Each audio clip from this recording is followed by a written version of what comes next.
I just want to show you the overall map of the factory that we will see today. And most importantly, in the center, you have the source of water, which is the source of all mankind's civilization, right? And it's the same for Baijiu. So this is what really makes different Baijius around China different, the source of water and the purity that goes into making the Baijiu. Let's go have a look.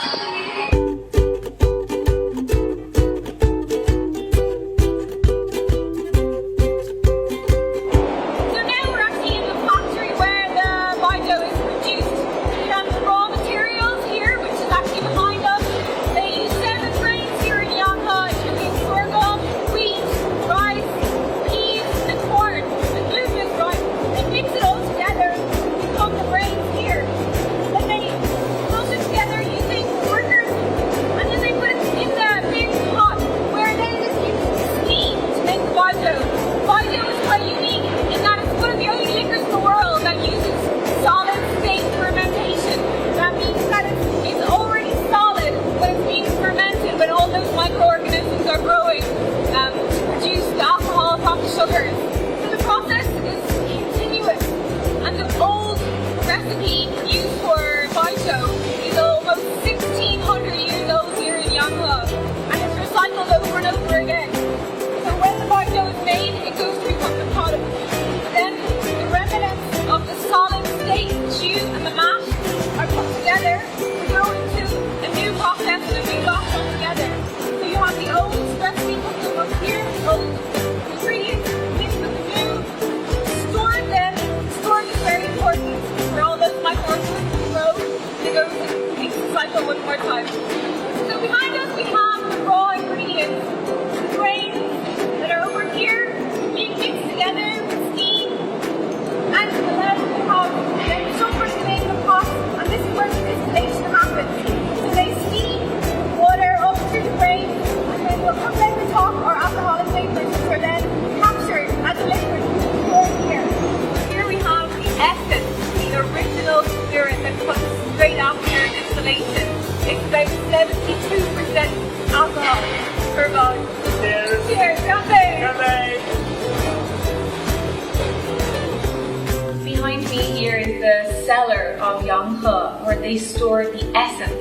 The liquor, the pure liquor that comes after the distillation process in these clay pots. These are very old and really help the mellowing of the liquor over the years that they're stored here. And the essence is stored here for about 5 years. So inside this building is actually a piece of history.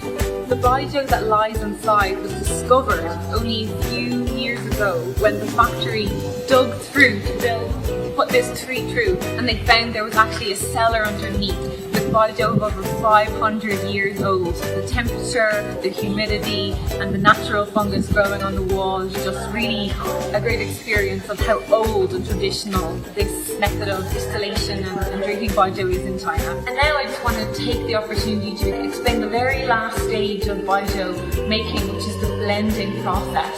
So this is what differentiates a low-end Baijiu from a high-end Baijiu. It really depends on which part of the distillate is used for the Baijiu and also what's mixed in together. So the very old and mellow Baijius of course will go in those very super premium brands, whereas low-end Baijius may be mixed with some of the head or the tail from the distillate or other Baijius from around the country. Also the alcoholic content is managed at this stage. As we all know, they like the stronger the better here in China. If they want to bring the content down from that original 72% of the original liquor, they use purified water to bring it down to common strengths like 65%. And here at Yanghe, best-selling variants are 52% and 40.8%. Behind us here we have the hand-packed line of the boxes. And as Robin said, the Baijiu now is becoming more and more competitive, so people have to compete with the packaging to make it more and more beautiful and more gift-worthy. So below you have very special packaging that has to be done by hand. So that was our tour of the Yanghe factory. We are very grateful for Mr. Lee. 谢谢，非常感谢。干杯！